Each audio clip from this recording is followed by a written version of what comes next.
네. 그래서 누르면 오케이. 네, 안녕하세요. 뭐 저기 2019년에 처음 여기서 농촌선교 훈련원에서 사막 그때 교부들의 영성 가지고 강의 세미나를 했던 기억이 나요. 그리고 그때 이제 음식이 너무 맛있어서 들었던 강의도 좋았지만은 함께 나누었던 식탁도 좋았던 것 같습니다.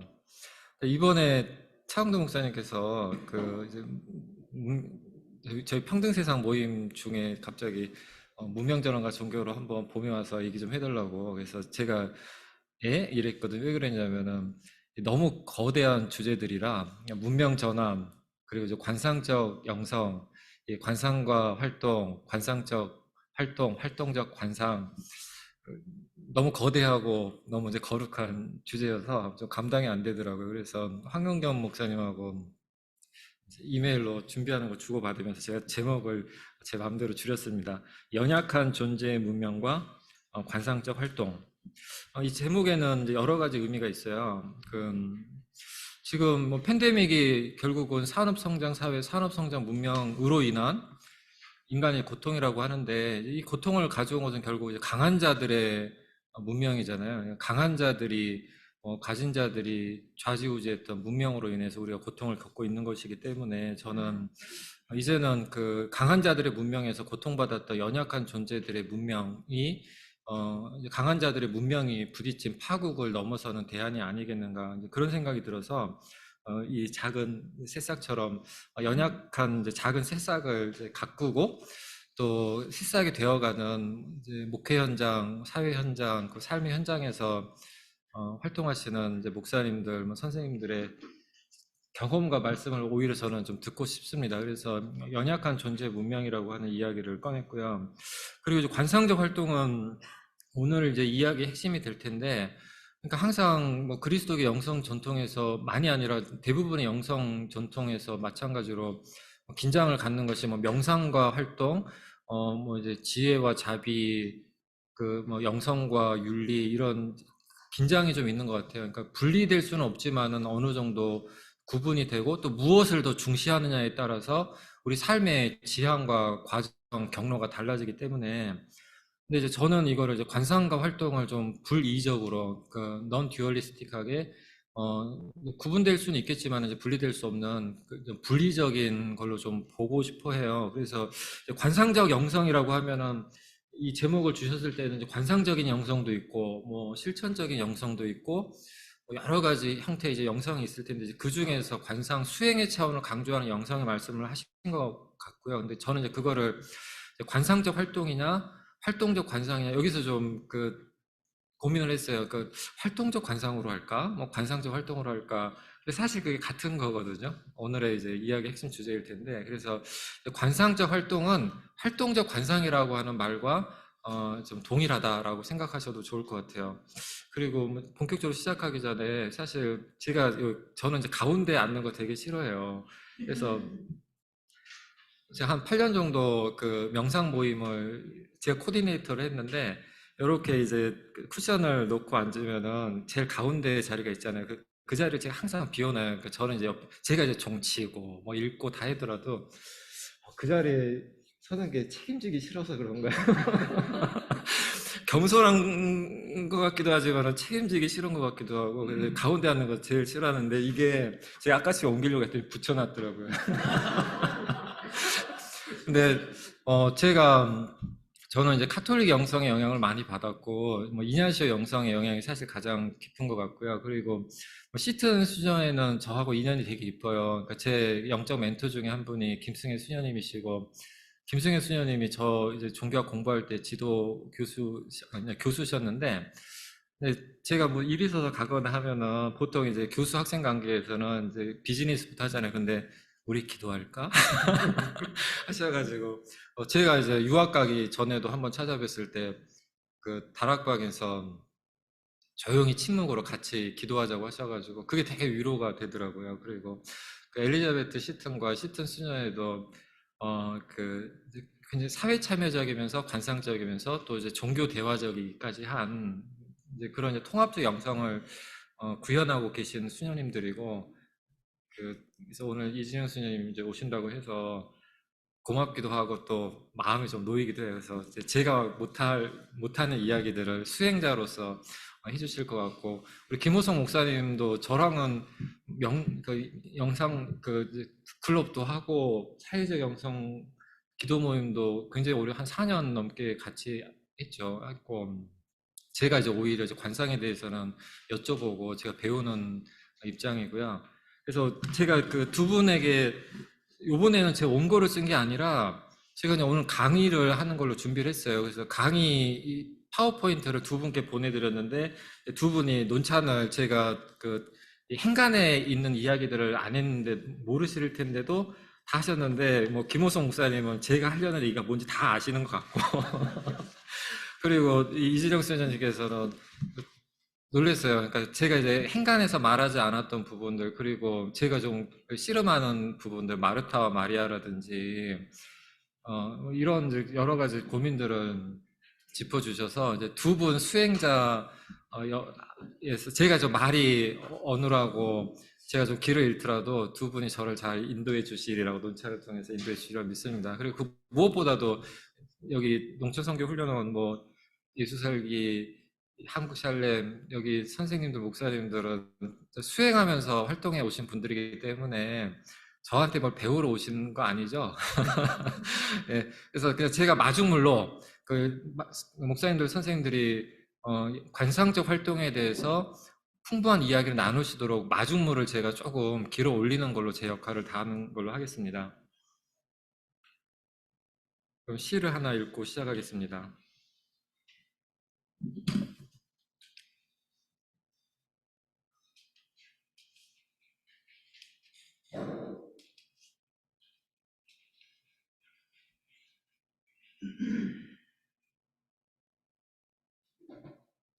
아까도 됐었는데요.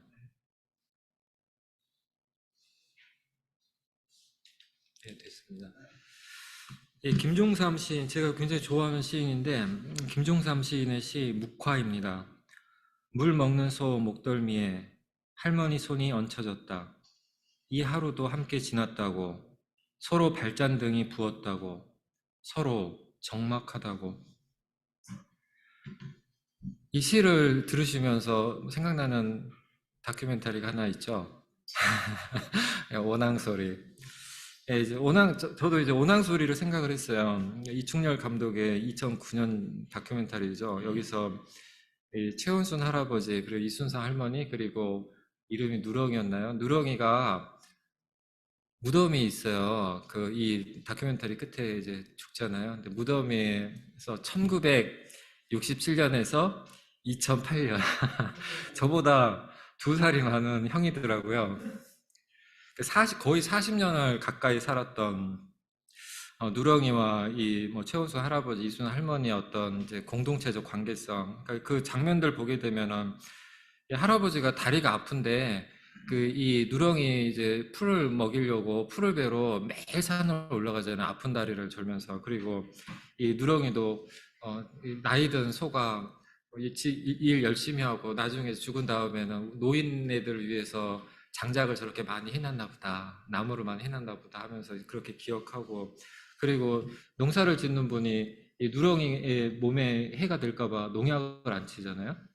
이런 이야기. 그러니까 이 오낭소리의 영어 제목이 올드 파트너예요. 그러니까 오래된 파트너. 그러니까 이 소와 사람이 부리는 자와 부림받는 동물이 아니라 올드 파트너, 오래된 동반자, 오래된 도방, 오래된 파트너였다. 이 시를 오프닝 시로 가져온 것은 연약한 존재 문명, 관상적 활동, 문명 전환이 바로 이런 모든 존재의 파트너십에 있지 않을까. 그리고 그 파트너십을 이루기 위한 길이 뭘까를 고민하는 게 관상적 활동의 길인 것 같아요. 잠깐 이제 팬데믹을 좀 돌아보도록 하겠습니다. 제가 팬데믹의 초기 기억이라고 했는데, 지금이 3월 2일이죠. 그러면 2020년 3월을 생각을 해 보세요. 그때 이제 우리의 마음이 어땠는지. 한국은 위기가 굉장히 빨랐잖아요. 이제 어느 특정 교단에서 갑자기 이제 팬데믹 코로나가 급 확산되면서 공포에 사로잡혀 있을 때, 그리고 팬데믹 선포가 WHO에서 3월 11일이었는데 저희는 그 전부터 심각한 위기를 체감하고 있을 때였거든요.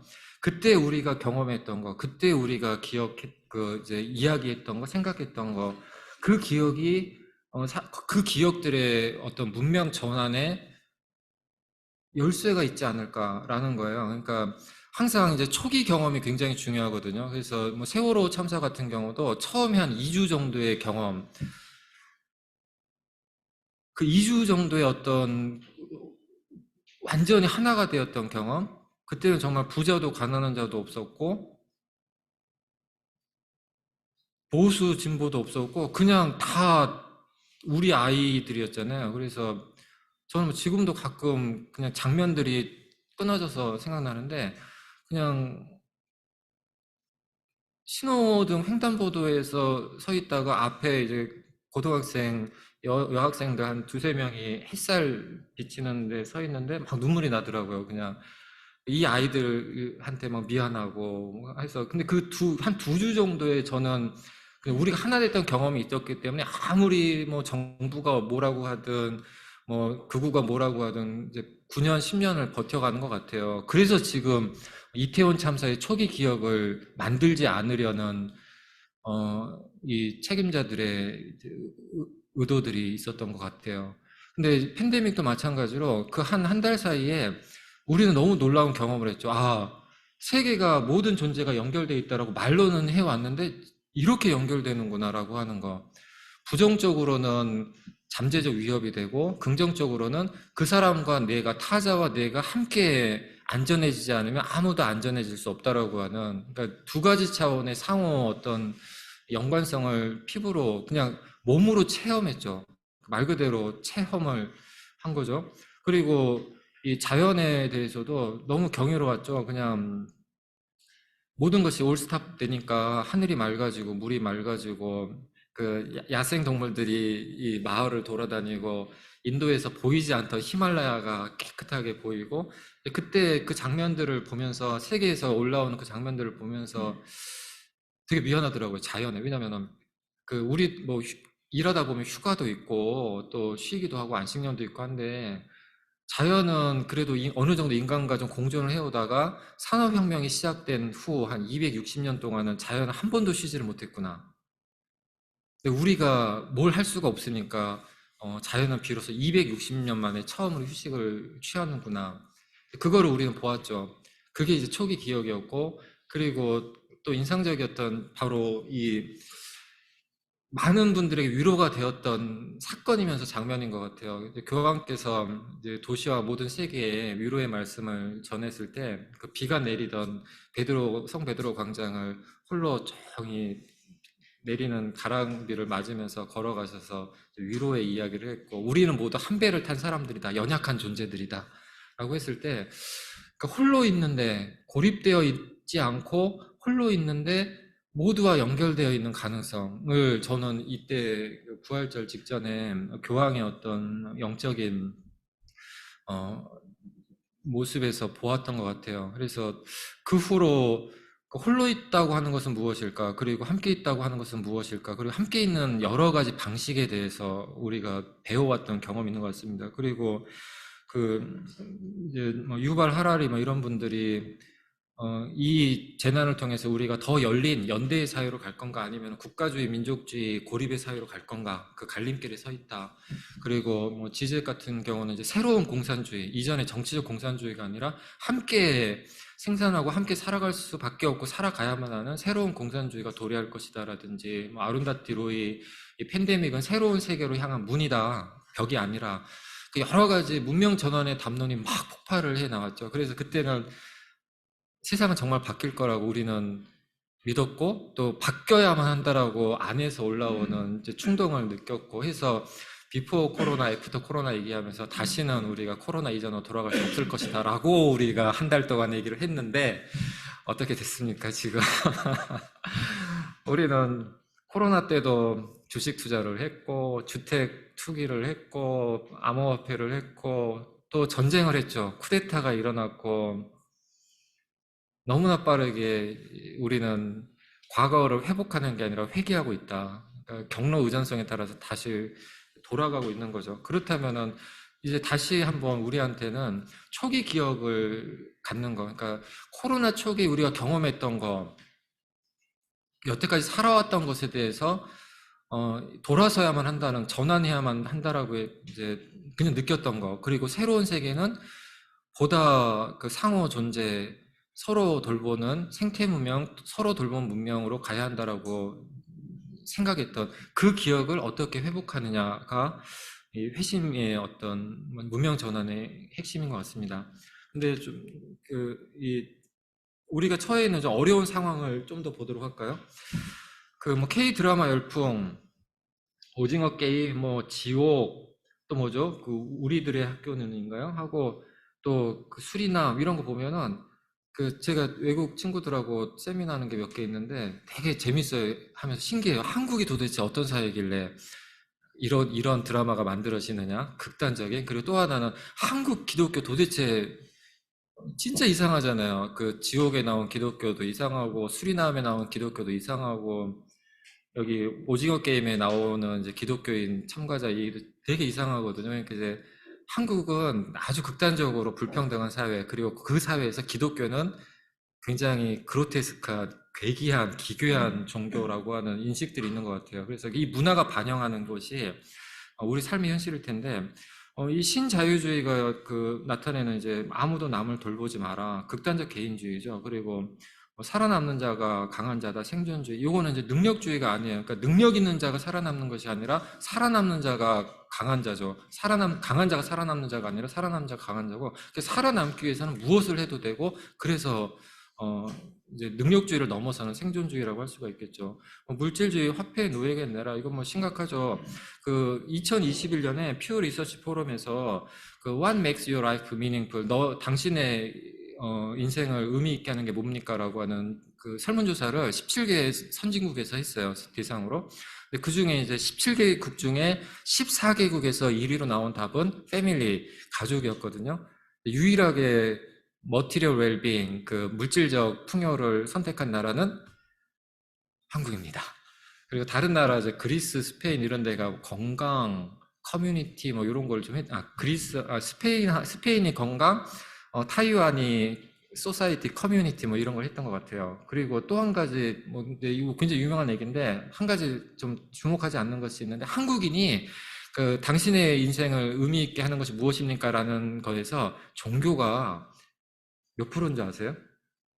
1%. 그러니까 머티리얼 웰빙이 제일 많고, 내 인생을 의미 있게 하는 것은 1%인 거예요. 물론 우리 사회가 굉장히 세속화되었다고 하지만은 최소한 이제 그 한 50% 정도의 종교인들에게도 한 49%는 최소한 이 내부자 내부자 중에 40%는 종교가 중요한 게 아니에요.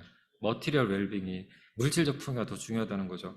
그리고 뭐 이런 이제 물질적 풍요를 줬다 보니까 공허해지니까, 불안해지니까 계속 소비하게 되고, 그 작년에 나온 자료죠. 2022년 한 해 동안 그 모건 스탠리에서 발표한 자료인데, 한국에서 명품 소비 규모가 20조예요. 20조고 1인당 환산하게 되면 미국, 중국보다 많아요. 그러니까 전 세계에서 명품을 가장 많이 소비하는 나라고, 또 한 가지 재밌는 그 뉴스가 있었는데, 그거는 정부 발표인데, 지난 5년간 짝퉁 명품 수입액이 규모가 2조예요.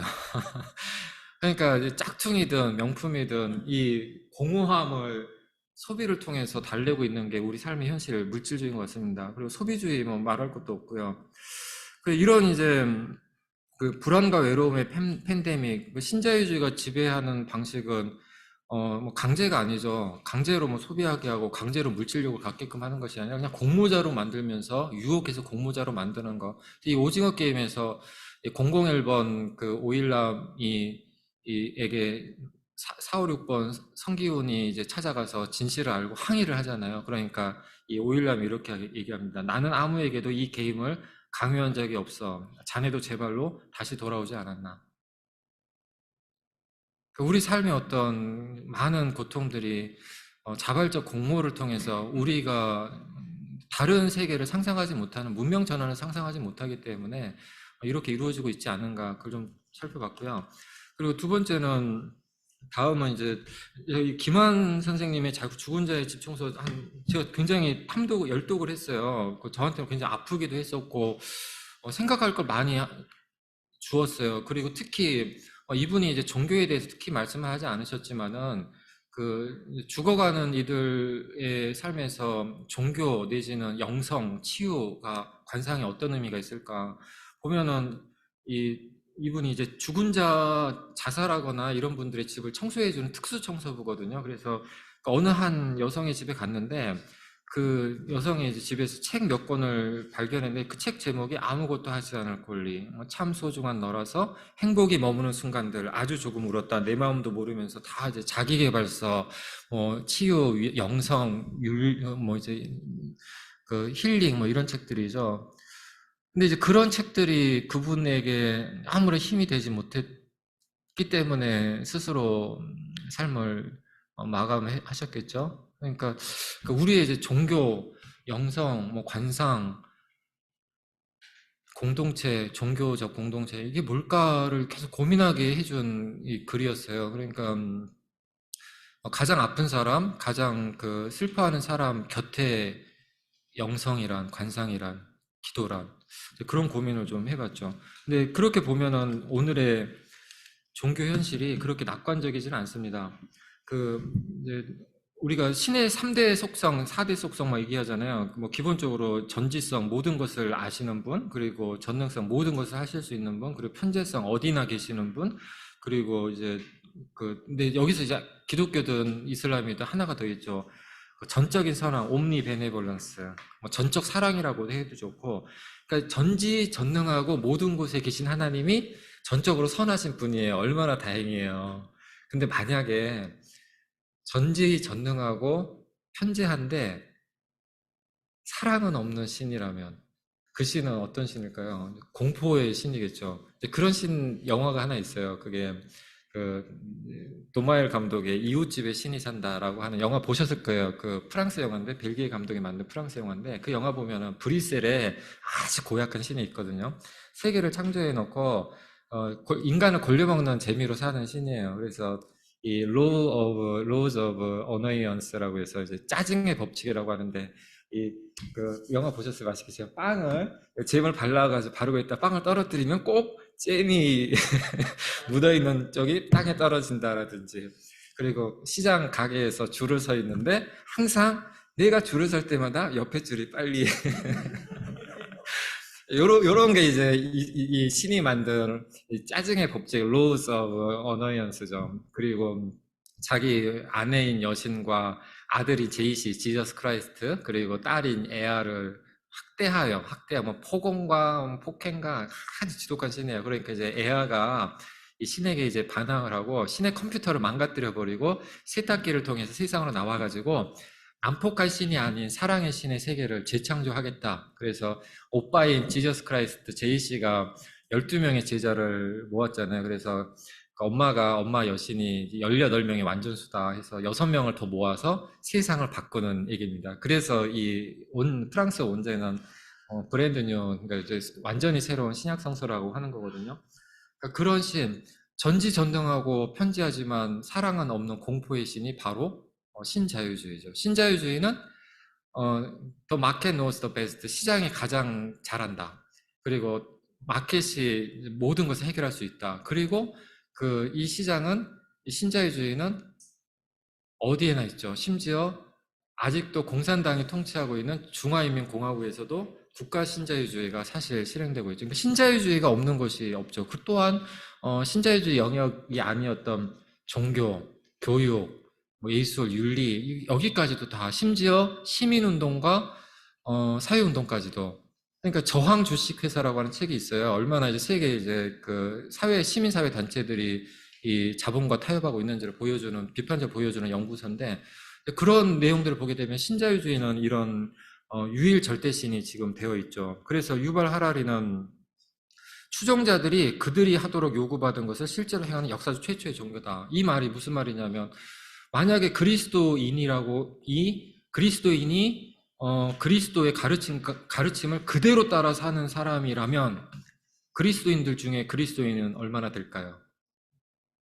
저는 좀 부족한, 아주 많이 부족한 그리스도인일 것 같고, 근데 이 자본주의는, 신자유주의는 거의 모든 대부분의 추종자가 신자유주의 신이 하라고 하는 대로 하잖아요.